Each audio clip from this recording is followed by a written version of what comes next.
but it was so high level and so generic that I'm like, well, if I put that into AI, are they really going to understand my brand? No, you need to have brand strategy dialed in on your AI. Today, we're going to be talking about some user questions. So, a couple weeks ago, I did an entire session on AI and how I've been using it and all the crazy, amazing results. And today, I'm going to follow up and answer some of the questions that have been sent in. Can AI really help with brand messaging, or is it going to make me sound like a robot? So, this is a big question, and this is there's a lot of moving parts to this question. So, I'm going to try to simplify it so that we have some clarity around this. So AI can for sure help you with your brand messaging, and it can also make you sound generic, but there's a fix for that. So I just want to make sure that we have a clear foundation on this, because if you just take AI out of the box and you just start asking it to create content on a topic or write a blog post for you, it's going to do it, and it's going to sound good. It's going to have correct grammar and punctuation, might even give you some really good examples and have some really cool content, but it might not sound like you. So, and sometimes it does present some really generic information. So we want to make sure that we're using AI to actually sound like you. And there's a method for that. So first of all, some things that you can do with AI: you can obviously draft content, you can create blog posts, you can have it respond to emails, you can do all of these things with it. It's also a great brainstorming tool when you're creatively stuck. But where it fails on that respect is if it doesn't sound like your brand, and you're taking that content and you're putting that, if you're responding to that client through an email, or you're using that content in a blog post or whatever, if it doesn't sound like you, it is going to fall flat. And I will tell you from our experience, and we've been using AI for probably the last, I would say we're coming up on 2 years, maybe longer. When ChatGPT first came out, I was all over that. I was on it like within the first week.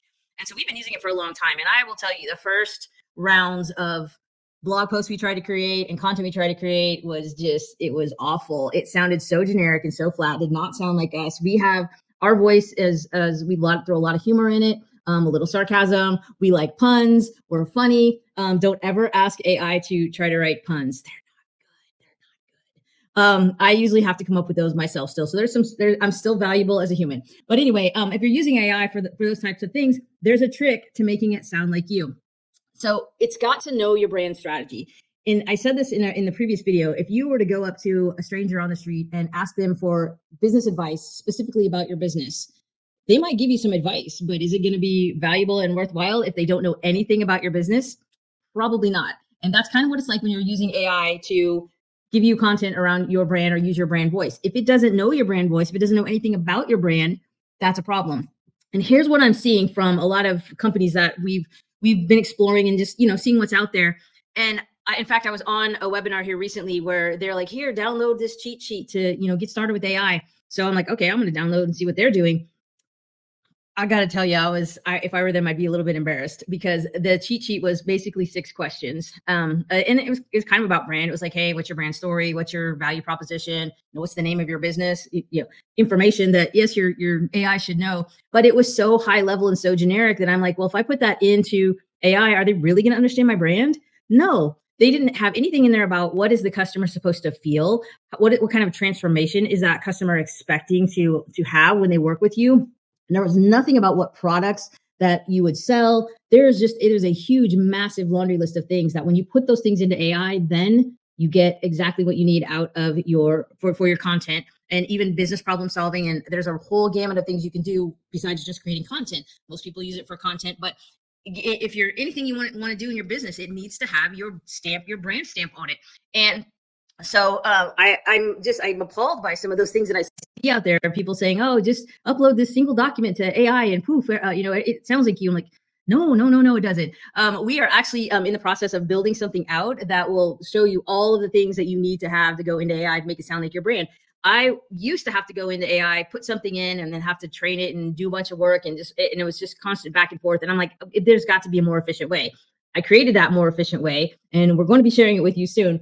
But that is the way that you train the AI. It has to know all of these things about you, not just your business name and your value proposition and who your customers are. It's got to know every last facet of your brand, your business, and how you work, how your customers should be spoken to, how they react to things. They needs to see the customer testimonials that you're getting. It needs to understand as much as you would if you were onboarding a team member in your business. It needs to be like that team member. So anyway, we'll be talking more about that. But if you want just a little cheat sheet on that, we do have our Brand Soul workshop. So if you want to check that out, there's a link down below. That is the foundational piece that we use when we are training an AI. And there's a little section in that training that talks about how we would take the information that you create with your brand soul and put that into your favorite AI tool. That's a foundational piece to get you started. There's a whole lot more that goes with that, but if you want to jumpstart on that, that is a great place to start.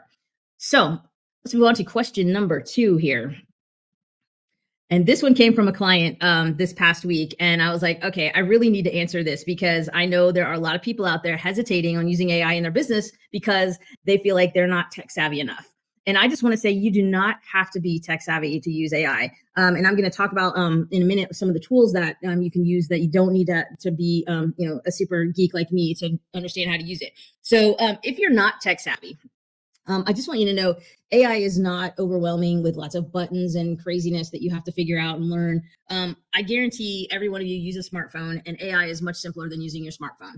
So I would recommend to get started with an AI tool. And again, I'll go through some tools in a minute here, but I would say start with one small task. Just, and again, don't use it like Google. It's not, AI is not a search, it is a search engine, but it's not meant to be used just as a search engine. Don't just ask it to go look up something for you. Ask it to actually do something, like create something for you. Like ask it to respond to an email. A lot of times I will take an email. I will write the email myself. I have to write the email myself because a lot of times when I'm responding to clients, there is specific information that I need to include in that email. There are things I want to make sure they know about, and I need to give them some reassurance that everything's going to be fine, especially if there's a tech problem or something with the website.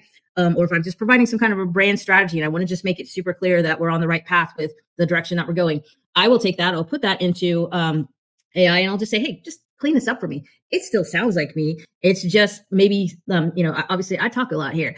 You'll notice that sometimes my thoughts just wander. And so sometimes my emails do that too. And I needed to summarize and make it a little more concise. So AI is great for that. It's a great way to just do that. And I would also just say, pick just some little small, tiny thing in your business that needs to be fixed. Maybe you're like, hey, I'm struggling with a scheduling conflict that I keep having, or I have a team member and I really need to talk to them about XYZ. They're not quite doing it up to standards. And I really want to make sure that I'm saying this in a nice way. And I'm coming to them with a potential solution and not just a complaint, that kind of thing. AI is great for brainstorming that kind of content for you. And that's not even content that you would copy and paste to somewhere. That's just you using it as a brainstorming tool. I do that all the time.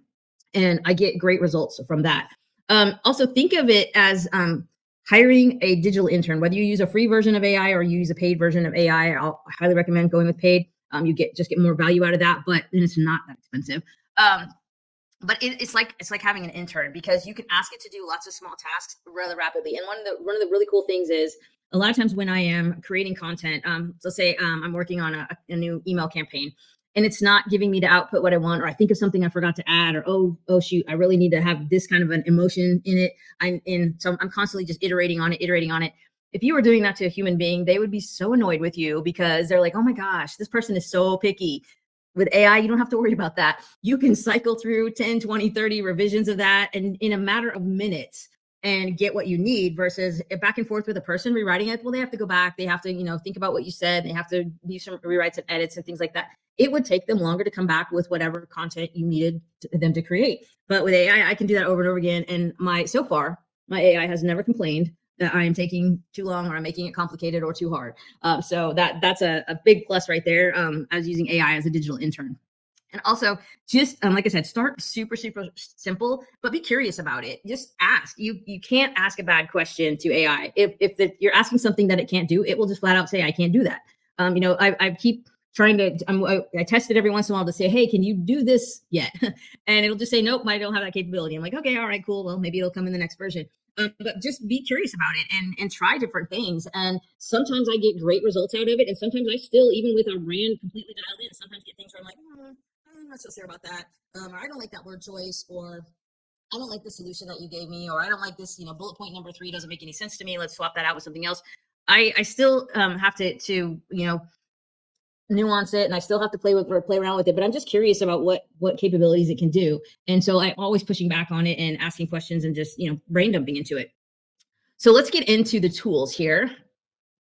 So I got asked this question as well through an email. What are some easy to use AI tools for beginners? So tools are fun, and I'm going to give you a list of beginner friendly AI tools. So right now, what I'm seeing in our business in particular, when I'm talking to lots of small business owners and even some of the high, 7-8 figure entrepreneurs that we work with, I'm seeing that some of them have some AI experience, but it's a very small number. A lot of them are just dabbling in it. They're playing around with it. They've asked ChatGPT a few questions, but they're not really sure if it's right for them. And maybe some team members are using it, but they're just not sure. I just want to say that I have a team. I have a team of people who do all kinds of things in my business, but I still use AI because it really, for me, it is a number one tool for just getting things out of my head, organizing my thoughts, and then being able to communicate things back to my team in a much more concise manner. So it's super helpful in that respect. So for people who are just getting started with AI, I know it can kind of be intimidating because you're like, well, what does it even do? How do I get started on it? So let me just give you some simple, mostly free AI tools here that you can just get your feet wet. Do it this weekend. Just sit down. You can do it with your smartphone. You can do it with your computer. You can do it with your iPad. Doesn't matter. Just get one of these tools, log in for an account, and just start asking a few questions. So the first one is the front center obvious one is ChatGPT. It has both a free and a paid plan. If you're just getting started with AI, just go with a free plan, test it out, get used to it. ChatGPT is really good for the writing, creating content, blog posts and writing emails and things like that. It's really good for brainstorming. I use it all the time for brainstorming, as I mentioned. It's good for problem solving. I've even built some custom GPTs that will help me problem solve specifically around I use one as a business consultant. I use one as a sales consultant. So in particular roles within our business, I have them. I even have a developer one. So if we run across the website with a really unique problem, I have a high level developer one that I just go to and ask it questions. So, but for getting started and not knowing anything about AI, I would just say, go to ChatGPT, get the free account, and just type in what you need. So just say, hey, I'm writing a blog post, blah, blah, blah. And remember, when you're just getting started and you don't have that brand strategy all dialed in, you're going to get some generic responses. So I would be super careful about taking content directly out of ChatGPT, like for a blog post or for a customer email. If you're responding to an email, that's different, because if you're taking something and just saying, hey, can you reword this for me? You're going to get okay results. But if you're just having it create actual content for your brand, I would hold off on that for a little bit. You need to have brand strategy dialed in on your AI. And again, that's something that we're working on, and we will have some information on that. And then Brand Soul is the place to start if you're just wanting to jumpstart on that. And then the next one I'm going to talk about is Canva. Canva has magic, right? It is, it's free, but it has some limitations. It is great for quick copy. Like if you need something like an Instagram caption, or if you're looking for blog ideas or email subject lines, it's a built-in tool already in Canva. And most people use Canva for the quick designs. A lot of people use it for social media because it's super easy to use. If you're looking for something like that for social media, Canva Magic Write is also, it's a good starting point. The other one I wanted to mention was Claude. Now, Claude has a free version. It also has a paid version. I have tried both. The difference usually between free and paid on any of these tools is the amount of content you can generate. At some point, it cuts you off and says, okay, you've passed your limit. Claude it's very similar to ChatGPT. It's literally you're just met with a prompt and you just type in a question or speak a question and start that conversation and get those answers or create that content. Claude is a little more conversational in its output back to you, although you can train ChatGPT to be just as conversational. But Claude is a little bit better at long form content. So if you are using AI or specifically wanting to use AI for any type of blog post or long emails, etc., that's what you want to use for that is Claude. It also does nuance very well. And once you get your brand dialed into Claude, it's pretty tight. It hangs onto your brand pretty well. So there's Claude. Another one that is different than just creating blog posts and emails is one called Goblin Tools. And Goblin Tools is, Trina uses this one a lot. So what it does is it breaks tasks down into steps. So if you're overwhelmed and you're like, hey, I have this big project and I've got all these moving parts and I'm just trying to corral this stuff together, it is great for putting that in there. You can just drop in, you can just put in, hey, help me organize my living room. There's all kinds of different uses for that. Any kind of project you can think of, it can spit out and break down the action steps for it. So it's super helpful for that type of thing. It's made for anyone who just needs some clarity around getting started on a project or breaking something down. And then the last one I'm going to say is, and Goblin Tools is free. And then the last one I'll mention is Jasper. And you may have heard of this one as well.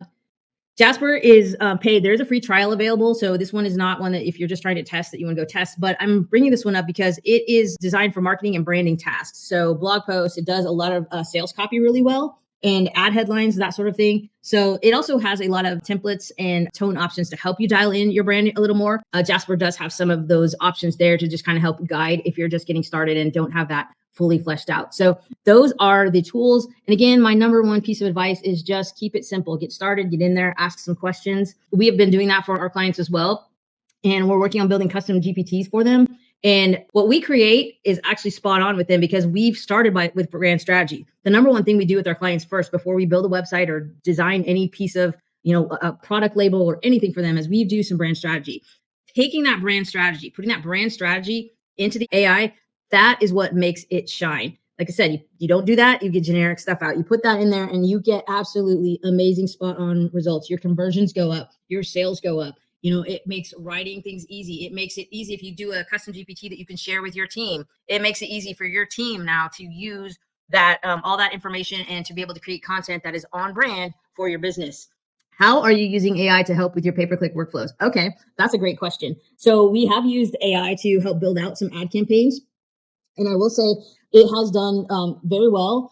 If we're talking about just like Facebook ads, where I've had it work really well is when I've created an ad, I will use the Meta has an option where you can have it create additional ads and ad copy based on what you put in there. So I've been testing that to see, are the Meta suggestions better than my original copy? And how does that work out? And I have had some of the Meta generated copy perform better than the ad copy that I created. And when I'm creating ad copy, I'm not going into ChatGPT and saying, here, create this ad copy for me. And then I'm copy pasting into the ad. I have it maybe generate some ideas and I look at those ideas. And then we have to carefully think through, matching up an branded image with that. What does the call to action look like? So by the time I put my original ad into Facebook, it's handcrafted, but it's started from an AI prompt. But it's handcrafted by the time I put it in there. And then I'm asking Facebook to generate a new copy of it. And when I go back and look at those results, the ones that have been spun by an AI, some of those have performed better. It's not 100%, but I do say, always test when it comes to ads. So I hope that kind of answers your question. We have a quiz out right now that is helping you identify some of the holes in your business. If there's anything where you're struggling with and you're like, hey, I can't quite put my finger on, why I'm not scaling or why I'm not growing, I highly recommend taking our quiz at leftrightlabs.com/quiz. And it can help point you in the right direction and give you some next steps. I hope this was super helpful for you as you're testing and learning about AI. Again, my name is Gretchen. I'm with Left Right Labs, and I hope you have a great weekend.